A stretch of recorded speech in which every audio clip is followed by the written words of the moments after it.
So how's the conference been going so far, guys?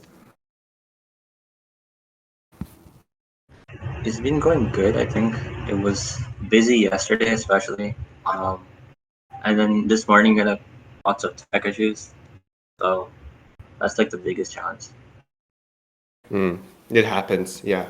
Good luck. I know that back in high school when I was running some of these like science events, one of our big challenges was there's like this award ceremony, but then the time between finishing up the last session and the award ceremony was just, it often took too long because of tech issues, like the printer just wouldn't work.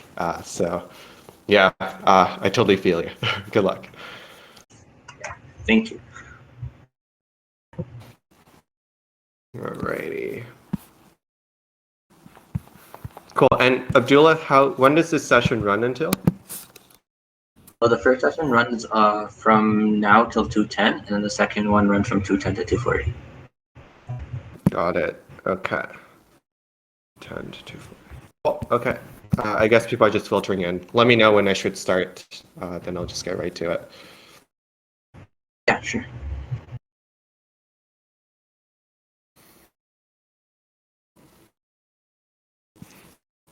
Cool. So I'm guessing everyone else here is a participant and not a staff member at Innovire. So if you're around, how about we just go around and just say, what your name is and maybe what school you go to and what grade you're in?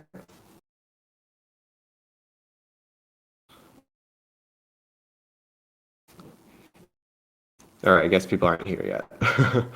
Cool.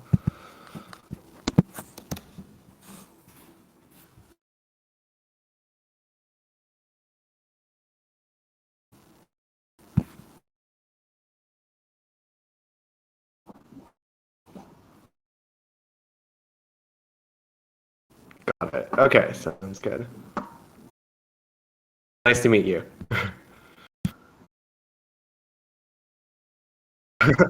All good. Cool. Okay. Nice to meet you, Venice. I think Abdullah said he goes to Woodland or Whitland as well, so that's cool. You guys all go to the same schools. I guess brief intro to myself. I'm Arthur, and I studied at UBC, but before that, in high school, I was studying at North Surrey Secondary. And I just graduated, so I'm kind of old now. I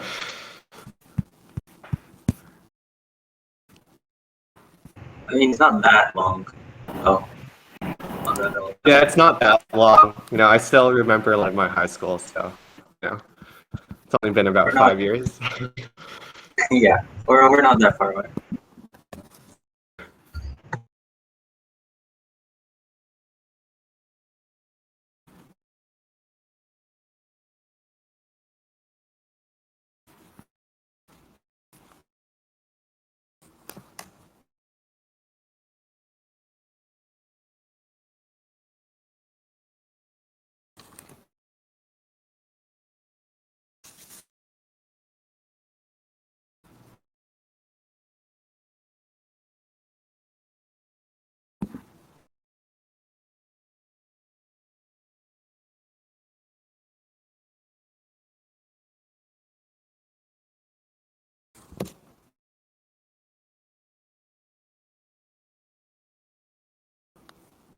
All right, Abdullah, do you know if there's more people joining or should I wait?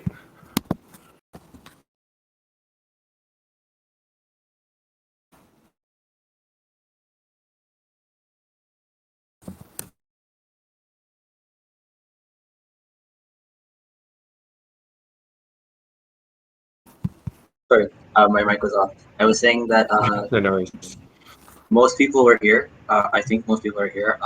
If more people are, I think a couple people are like set to come, but they just haven't joined yet. But you can probably start because you don't want to take too much time waiting for people. Sure. Okay, that sounds good. Cool.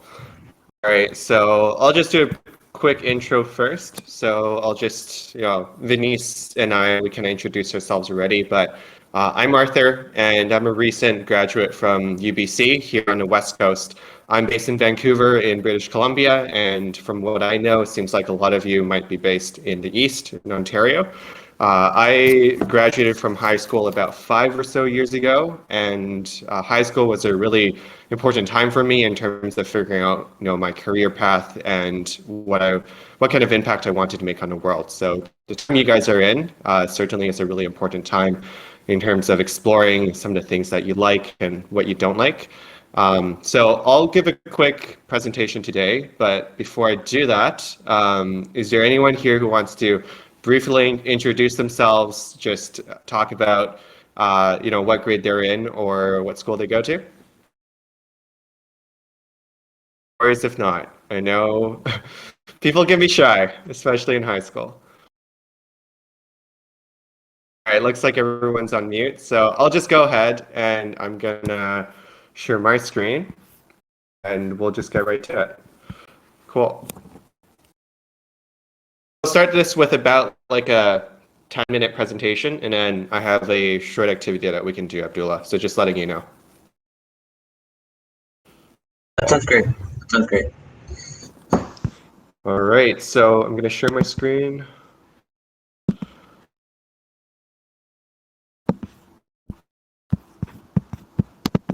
All right, can you guys see this?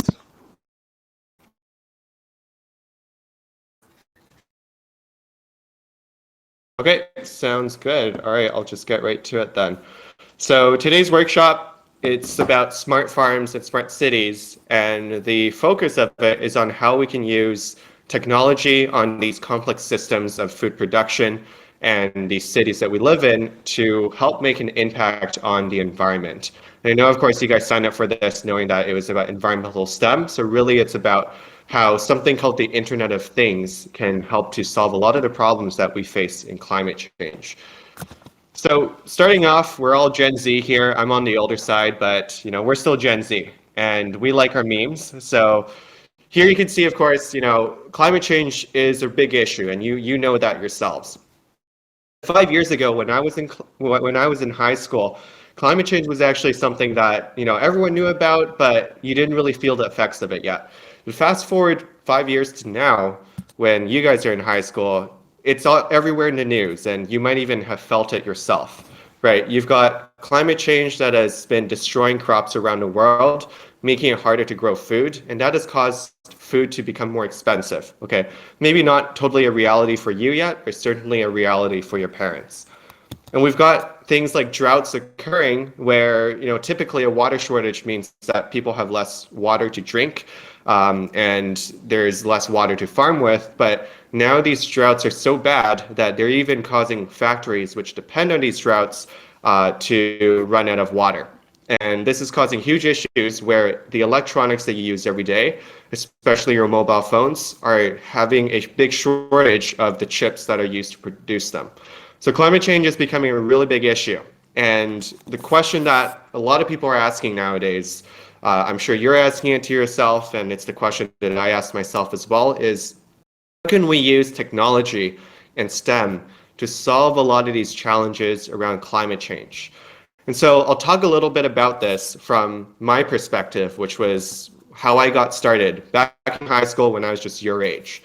And today I'm the co-founder and CEO of a startup that has raised over $1 million to build technology for farmers to help them to address a lot of these challenges in climate change, building the technology for them to customize nutrition for every plant. And the journey to getting to this point, started a long time ago. And it started at my grandmother's farm back in Taiwan. So I visited her for the first time in about 7 years, and I was just shocked at, this is how farming is still done in the world. And our entire food supply is grown from this very low-tech sort of farm where it's very manual still. And as climate change is becoming worse, though, it's becoming increasingly more difficult to farm food like this, just because it's so inefficient. And not only that, but we're depending on an inefficient form of farming like this to feed 2 billion more people by 2050. And, shocker, we're not going to be able to feed 9 billion people on the planet by farming this way by 2050. So something really has to change. And it was in that same visit that I saw a lot of this new innovation going on, especially at the grassroots, where people were experimenting with new things like vertical farming, or precision agriculture and using sensors on farms. And then it gave me the idea that, I want to work in this type of technology in the future. I want to take this and apply this to farming to help ensure food security. But not only that, you can take smart technologies like this and apply it to the other systems in our lives, like the cities that we live in, which right now have a lot of pollution and are very inefficient as well, but have a lot of room for improvement. So that took me to UBC, where I studied engineering physics on a Schulich Leader Scholarship. And I also studied entrepreneurship for a little bit of time at MIT. And later on, I worked at a few places, including Samsung, which was my first exposure to the smart technology space. And I later worked on a few agricultural research projects with Google X, which is basically Google's secret experimental lab. And all of these things eventually led me to working on Verdi, which is where a few of my friends and I got together and said that, these problems in farming are too much, and we think that we've got the technology and the team to build together the solutions to solve these challenges. And we are really on a mission to help farmers to make their crops resistant to a lot of the effects of climate change. So I've talked a little bit about where I come from and what got me started in this space. But now let's talk about the actual sort of technology underpinning all of this. And that's the Internet of Things, also known as the IoT. Now, you may have heard of this before, and it's a really fancy term, a buzzword that gets thrown around a lot. But at the core of it, literally the Internet of Things just means devices that are connected to the Internet in some way. There's nothing more special about it. But the magic of something that seems so boring, like network connected devices, is that you can use, when you have a large number of these devices, you can use them to optimize really complicated systems to solve challenges like climate change. And these complex systems can range in everything from your farm, where there's a lot of different factors of, water and biological production, all the way to your cities, where you've got traffic, multi-agent systems of traffic flowing through a city, different people who are using the city in different ways, and a lot of different types of resources like energy, water, food, all of those things within an urban setting. So with the Internet of Things, here is a smart city that you might see. So I know Toronto actually had a big smart cities project a few years ago, though I think it got canceled now. It was with a Google project called Sidewalk Labs. But in a city, you can have so many different types of things. Obviously, you've got homes, offices, you've got your markets, and you've got also all these utilities where there's water that's used by the population within a city, as well as electricity.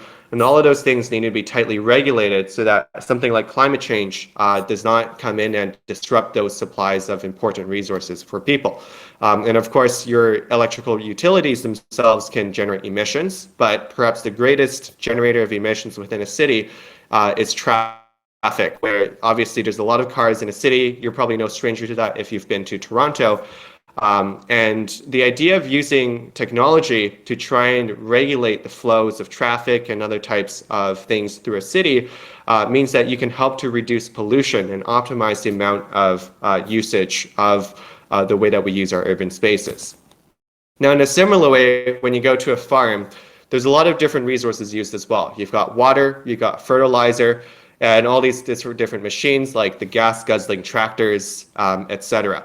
And the idea is that you can take some of this IoT, this smart technology, and use it to optimize the amount of water and fertilizer that's being used on the farm. So minimize consumption, but at the same time, you're trying to help your plants grow as well as possible. And you can track their performance using things like drones as well.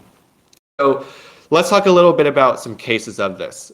So in the case of a smart city, when I worked at Samsung, some of my coworkers were working on a project regarding how to make the electrical grid really smart. So right now we have you've probably all seen Alexas or Google Homes in a smart home setting. Now think of that and expand it across a whole city. And the idea here is that in a certain amount of time, a lot of homes are going to have smart appliances. So your fridge is going to be connected to the internet, your TV is going to be connected, all sorts of things. And you can take all of that and you can save energy and also reduce the emissions from this electrical generation by optimizing the behavior of these appliances in your home throughout a whole city. So the idea is that during a day, you might be out at work or you are at school, so you're not using your appliances as much. So Samsung's algorithm can tell these appliances to reduce their amount of energy consumption. But when it comes time for night, when everyone comes home, then electricity demand is going to spike. So the algorithm is going to change the electrical consumption so that now it can make sure to meet that demand. But it also makes sure to cap the demand at a certain amount so that you don't accidentally break the grid or generate too much pollution by accident. The next example is on the farm. So this is a smart farm, and it's what our company is working on. And we basically build little smart valves that allow farmers to customize water and fertilizer for every plant. And the idea is that this way we can help plants to reach their maximum growing potential, regardless of the changing climate conditions that is happening around the world, especially with extreme weather. And the basic way that it works is that we take in satellite and drone data. We process that in order to analyze the underperforming areas of a field, and then we use that to decide where our gigantic swarms of valves should go in a field. And they basically break down every farm into small, micro-manageable zones. And in each of those micro zones, we can then optimize plant growth through software and the AI that we're building.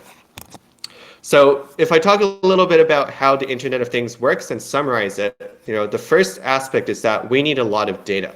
So we use these network connected devices to collect data on our environment, and whether that's a natural environment like on a farm or on an urban environment like in a city, all of those apply. And once we have all that data, we send it to some central source, like the cloud, for example. We use that to create analytics, or we develop an AI to gather insights from that data.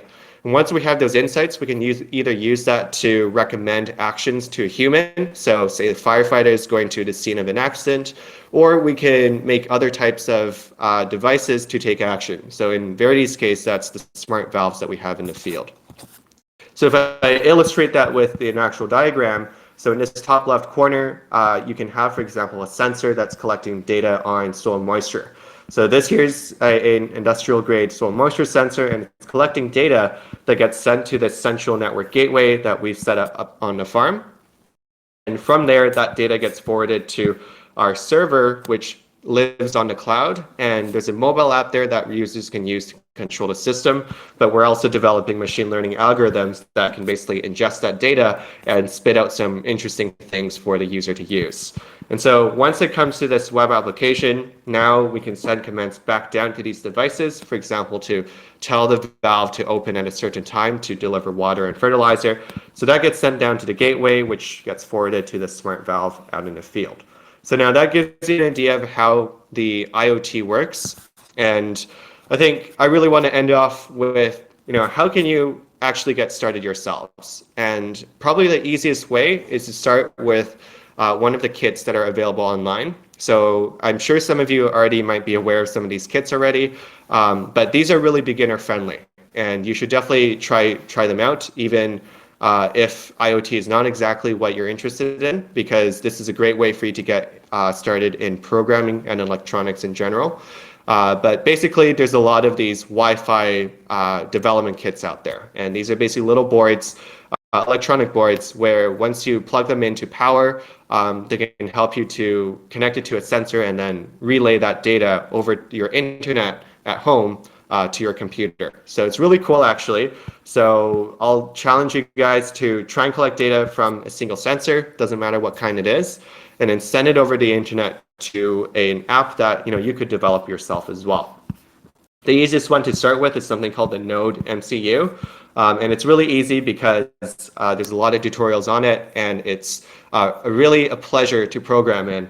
And once you're ready for something a little harder, you can try something called the ESP8266, which is also a Wi-Fi electronics chip. But honestly, it's very hard to work with, even from the point of view of me as a university graduate. And once you're ready for that next level, some other things you can try as well are taking that data and doing some machine learning. I know that there was an AI channel or workshop at Innovire as well. So you could combine the best of both worlds there.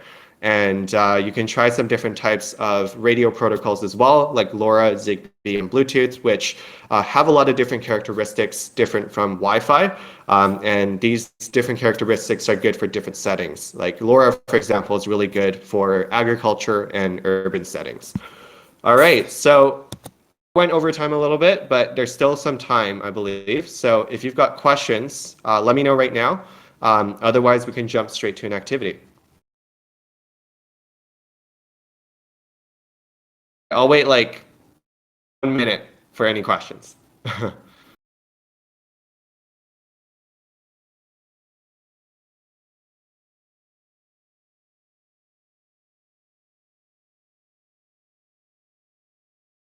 What are you most excited about with the technology that we've been talking about? I think the most exciting thing is that we're going to have millions of smart devices throughout a city or through a farm. And then at a certain point in time, everything is going to be automated within these big systems, right? Like when you're looking for a taxi, you just go to a certain spot on a sidewalk and then a taxi will come because there was a sensor there that knew that you were waiting for a taxi there, right? Or, on a farm, eventually having a single valve for every single plant on a farm so that now every is fully optimized in terms of its growth. I think that's super exciting. That sounds really cool and exciting. Thank you. All right, any other questions?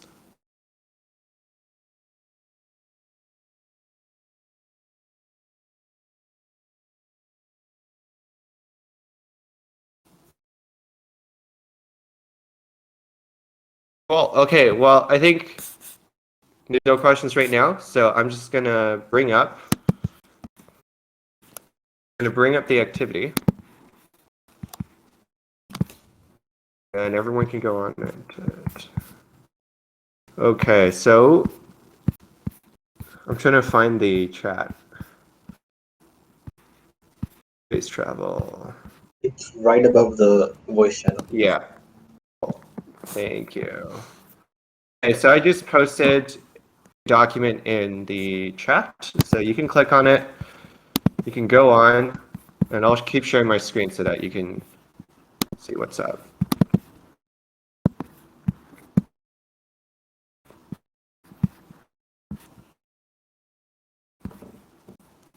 All right, so basically the activity today, we only have 5 minutes left, but that's okay. But the idea is that let's do some crowd brainstorming, and you can unmute yourself and come on the mic, or you can type away silently as well. That's okay, but always more fun when more people are online.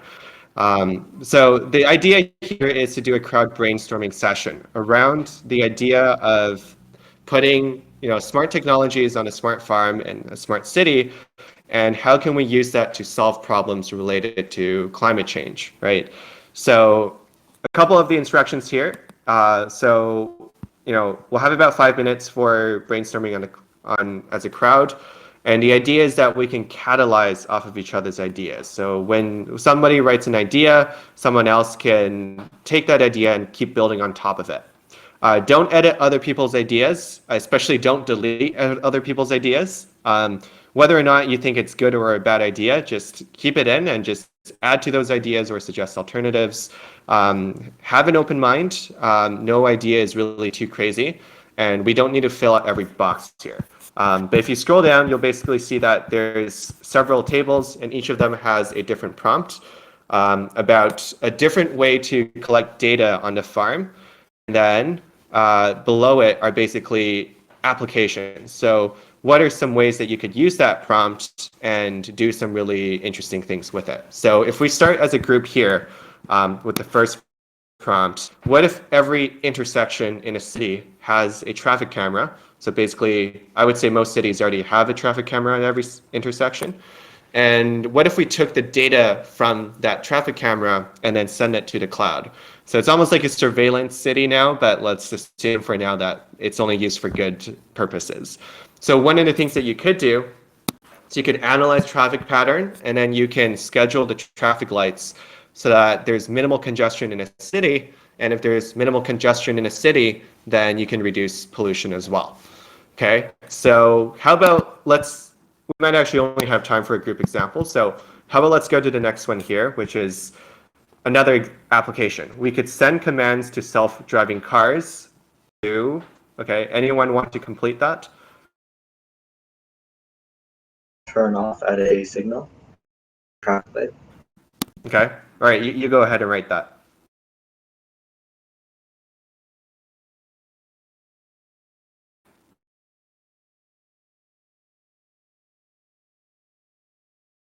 What are some other things that people can think of here?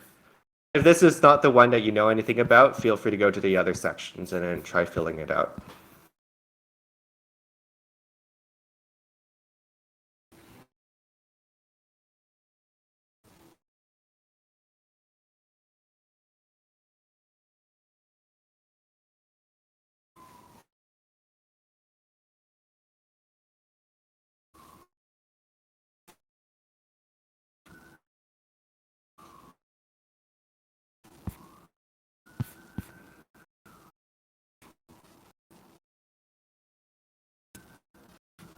All right, we'll have about 2 minutes of intense brainstorming here, and then I'll briefly summarize what everyone wrote, and then you guys can take off to your next session.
All right, I'll give you guys 1 more minute.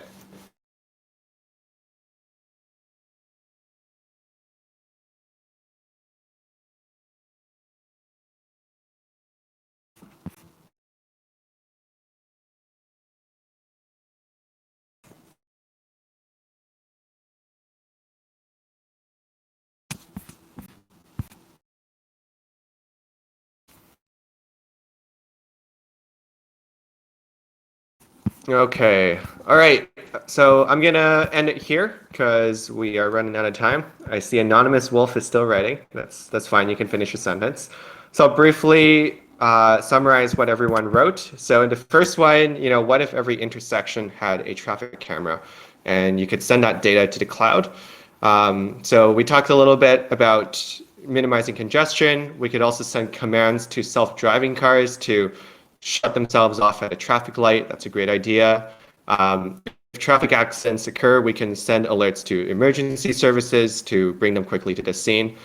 And people would be a lot more aware of what's happening in every intersection. So, you can go help people if there's an accident, or if you're avoiding the traffic, you could, go to a different road. And of course, you'll have more camera footage in case of crimes, which you can use to detect. What if we collect air pollution data throughout a city? We can report on air quality. We can also help the city government to make better planning decisions. If every home had smart appliances, we can monitor electrical and water use so that people can live more sustainably. What if we could measure temperature in real time at every location in a city? A lot better weather reporting, planned harvesting and planting of crops. That's a very good point, and it's actually being done, which is a great idea. And we can also help to plan for natural disasters, which is also another really great thing that you guys brought up. Last one here, what if we can measure temperature in real time at every location on a farm? You can choose the best area for each plant, where to plant things, so that is a great idea. Cool. All right, so that was a great brainstorming session that you guys did in like 3 minutes, so kudos to all of you, and it was really great to meet you, and I hope you had a good time. So best of luck at your next session.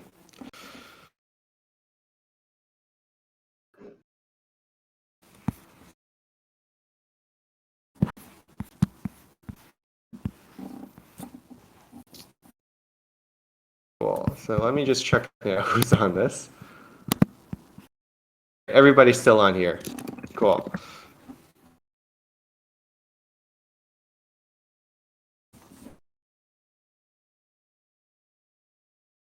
I'm going to start with just a few. If there's any questions, feel free to ask me. I'll give like a couple minutes for this. And if there's no questions, then we'll jump straight to our activity, which is crowd brainstorming. All right, so do you guys have any questions for me or anything you're curious about?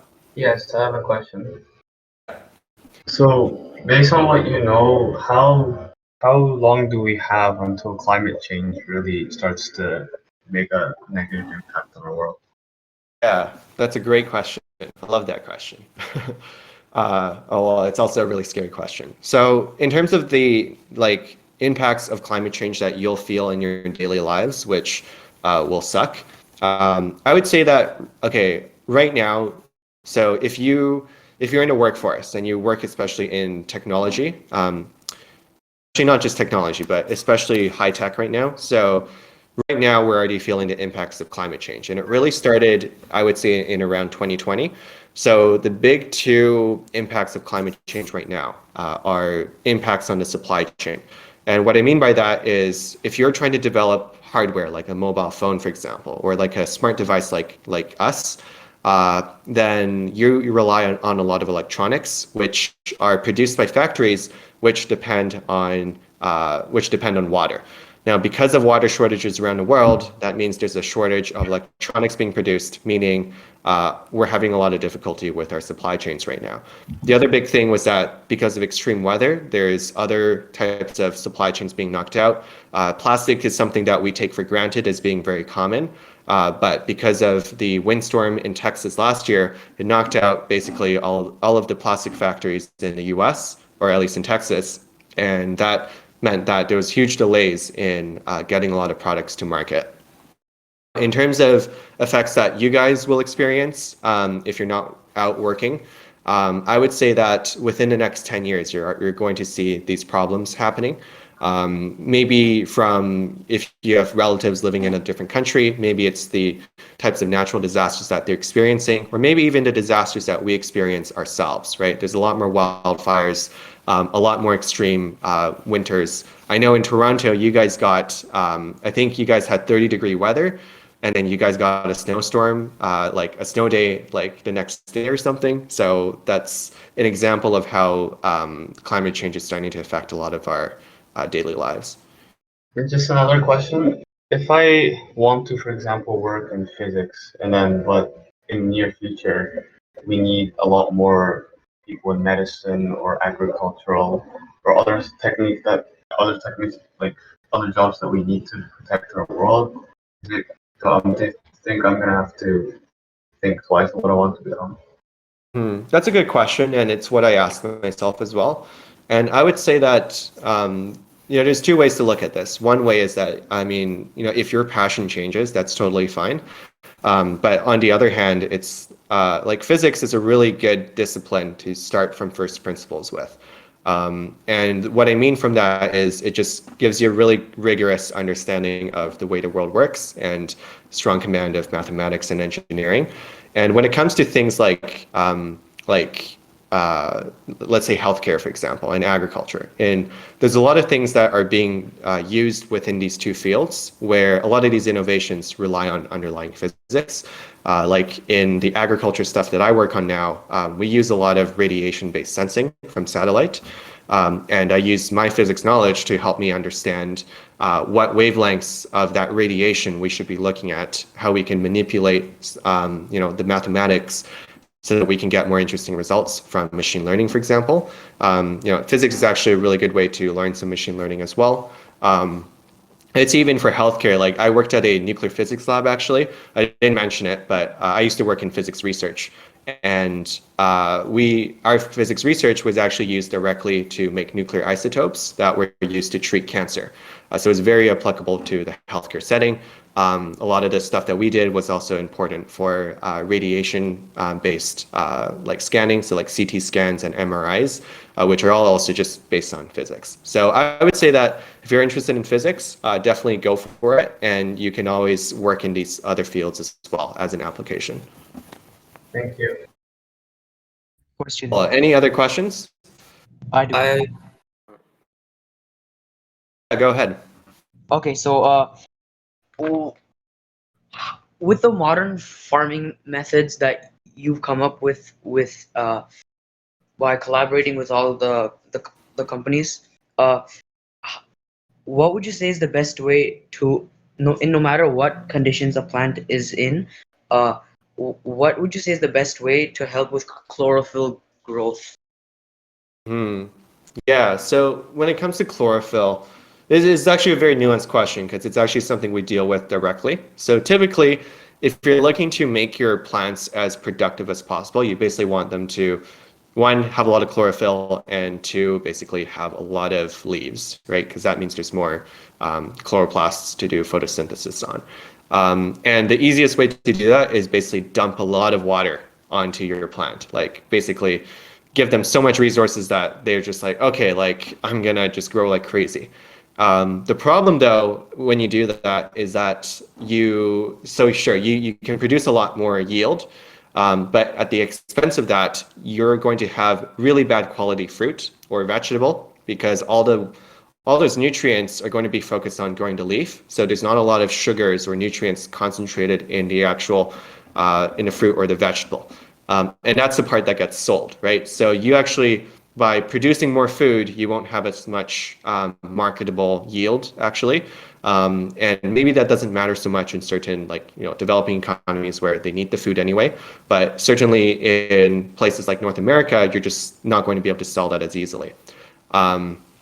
The other thing is that when you dump a lot of water and fertilizer onto a plant, you create the conditions for disease to basically take hold. So a lot of different diseases love that warm and wet environment. And if you're providing that to them to increase yield, then you could potentially destroy your crop by accident. Cool. So any other questions on this? I just have one question. Which jobs will be most severely impacted and changed due to climate change? Oh, that's a tough question. I like that. I think that probably the biggest job that's going to be changed, I think, that's going to be impacted, I think it's going to be farming. So the first one that's going to be impacted, and it's already impacted now, it's farming. Basically because climate change is destroying a lot of people's crops. And so it's not even that, you basically now just have nothing to farm, right? So there's farmers now starting to sell their land. There's even whole companies built around selling farmland. And there's a lot of movement towards indoor farming. Although outdoor farming still, it's definitely not going to go away. It's just going to be changed a lot, possibly managed by robots in the future. So all of that means that the farmer is going to go from somebody who used to do a lot of manual labor in the field to somebody who now more so sits at a computer making decisions that their robots carry out on a farm. How do you think that's going to impact those who live in like rural communities and make their livings off of like manual labor on farms? The interesting thing is that right now there is a shortage of manual labor already. So in North America, we rely a lot on foreign labor. So in Ontario, a lot of that labor comes from places like Jamaica, in the Caribbean. And here in British Columbia, a lot of our labor comes from Mexico. And there's a shortage of labor just because these people, from these foreign areas, they're in economies which are developing, and they're finding better opportunities that don't require them to do this backbreaking work in a different country. So I think that it could actually be a good thing for rural communities if we can switch away from doing a lot of manual labor, because right now they're not able to find enough of it anyway. So if we can bring in automation, then that's going to be huge for these communities. Okay, keep the questions coming. We don't have to do the activity if you guys got questions.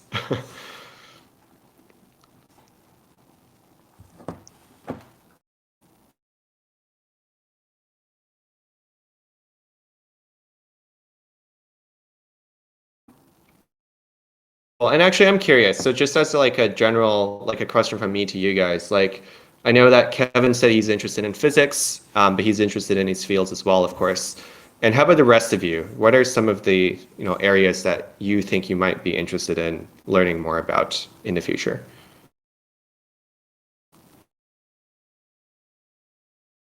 If I can say something, personally, I'm interested in cooking and becoming a cook, so it's really nice learning about this because then I can further understand like where the food I'm going to eventually like get or eat comes from. So yeah. That is super cool. Yeah. And I honestly think that a lot of the problems in our food supply chain occur at that. Like it's actually closer to the consumer than we think. So like if there's bringing awareness to the kitchen table, I think it's really important. Alrighty. So it is, yeah, go ahead.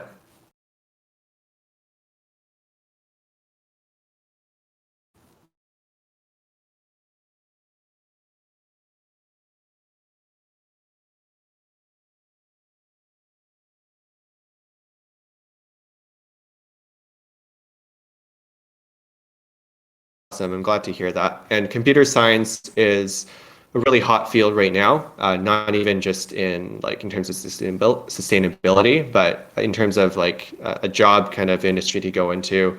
Obviously, a lot of software eats the world kind of thing that's happening right now. So you'll have a lot of fun in that. And when I was in university, like I studied engineering physics, of course, but the specialization that I basically went to near the end was into software and a little bit of machine learning.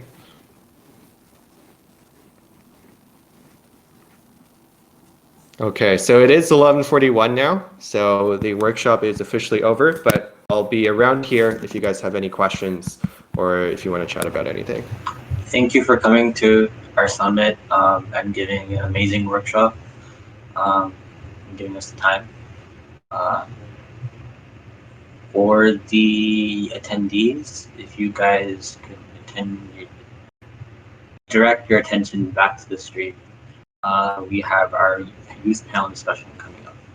All right, well, have fun, guys. It was great meeting with you, and I hope you enjoyed it. And thanks, Abdullah and Benice.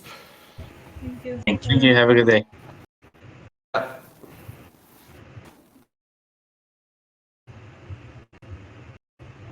I just